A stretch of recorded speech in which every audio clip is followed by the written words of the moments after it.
All right. So, as we mentioned in this playbook, we break down our entire multifamily turnaround process into a simple four-step system we call the CASE framework. As we mentioned, CASE stands for current state, action plan, stabilized value, and then execution. And this is the exact framework we use every time we audit a property. We analyze where it's underperforming and we build a plan to increase the NOI and the long term value. It's repeatable, it's measurable, and it's proven. And you're going to see exactly how it's worked in the real world on two of our recent properties. So let's start with our first example, the Shire property. Yes, like the Hobbit. So when we took this one over, it was in rough shape. I mean, really rough.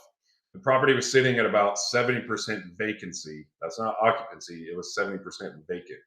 And most tenants were month to month. The rents were below market. And on top of that, there was a ton of deferred maintenance. The old property manager didn't even have keys to half the units in the place. So everything from exterior paint to outdated interiors. And at that point, the property's net operating income was only about $80,000 a year. And that was before debt service or any mortgage payments came out. So that translated to a valuation of about $1.2 million. So we started with the first step in our framework on this one, understanding the current state. And after implementing the plan, the transformation on this one was massive. We stabilized occupancy to around 90%, occupancy 90%, not vacancy, shifted tenants to long term leases, rolled out a RUBS utility bill back system or ratio utility billing system, and brought rents up to market level.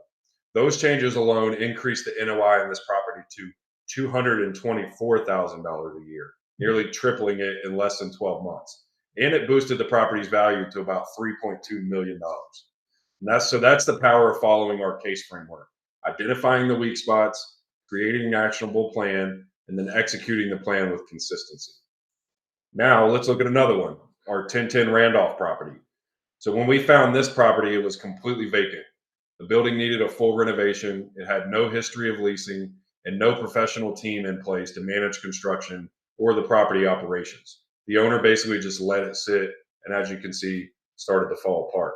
So at that point, the property was worth about $200,000. This had another building included with it, so that was part of the purchase price. But the NOI on this one was basically zero. This is where the case framework really shines. So it gives us a clear roadmap, even when we're starting from the ground up.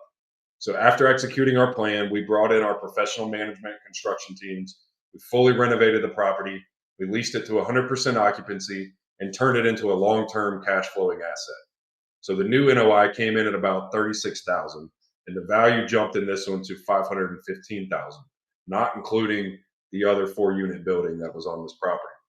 So that's over a $300,000 increase in value on just this building alone by following the system and executing the plan the right way. So as we get into this, we're going to take a case study on each of these modules. We're going to break it down how we do it from current state, action plan, stabilized value, and then the execution piece, and show you exactly how to do it in your property as well. So if you like what you see, let's move on to the next module.